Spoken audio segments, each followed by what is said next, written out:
Monsieur, que vous êtes joli, que vous me semblez beau. Les Fayot ont-ils de meilleures notes?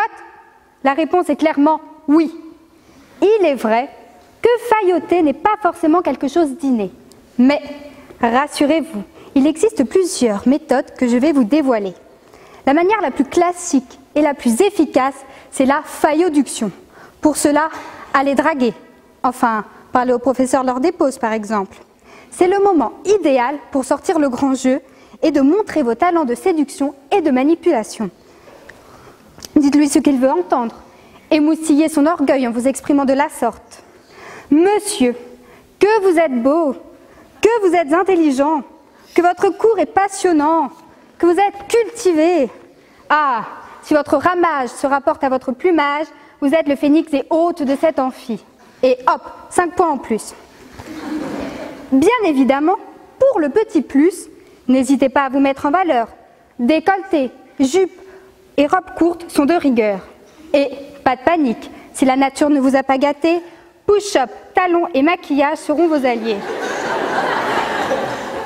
Malheureusement pour vous les garçons, face à nous, aucune chance.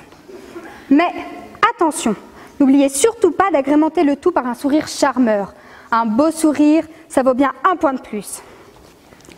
Néanmoins, d'aucuns objecteront sur le caractère anonyme des copies. Mais nous ne sommes point dupes. Pour les plus motivés, je vous conseille de vous attaquer à nos tortionnaires hebdomadaires, les chargés de TD. Ce sont des proies plus faciles et plus ouvertes à la séduction. L'objectif est vraiment d'attirer les bonnes grâces du chargé de TD. Pour cela, mettez-vous dans les premiers rangs, participez, rigolez à leurs blagues, même si au fond, personne ne comprend véritablement le sens. Complimentez-les sur leur plan de disserte. Il faut les flatter, flatter leur ego, montrez-leur qu'ils sont importants, intéressants et incroyablement beaux. Faites comme le renard qui voulait obtenir le fromage du corbeau. D'ailleurs, n'oubliez pas ces fameux points de participation dont les critères se fondent principalement, voire exclusivement, sur la photo de la petite fille jaune. C'est l'occasion rêvée de se faire belle. Et si là encore la nature ne vous a pas gâté, pas de panique, allez lui parler à la pause. Proposez-lui une cigarette. Croyez-moi, si vous respectez ces petites méthodes de lèche-botte, quand ils corrigeront votre copie, ils se rappelleront de vous comme d'une élève sérieuse et motivée. Ils se rappelleront également de vos compliments et de votre joli minois. Et là, c'est bien 3-4 points en plus.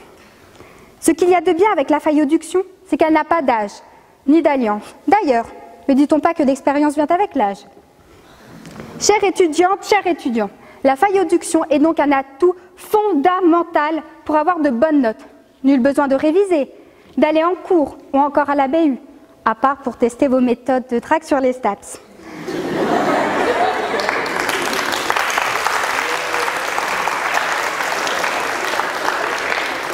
En effet, la failloduction ne s'arrête jamais dans les couloirs, à la BU, mais là où vous pouvez tirer votre épingle du jeu, c'est lorsque plutôt que de réviser, vous écumez les bars à la recherche de vos enseignants. Dans ces cas-là, proposez-lui des vers. La nuit vous appartient afin de lui montrer l'étendue de vos capacités et de vos talents. Mais gare à vous, j'insiste, seules les bottes sont alléchées.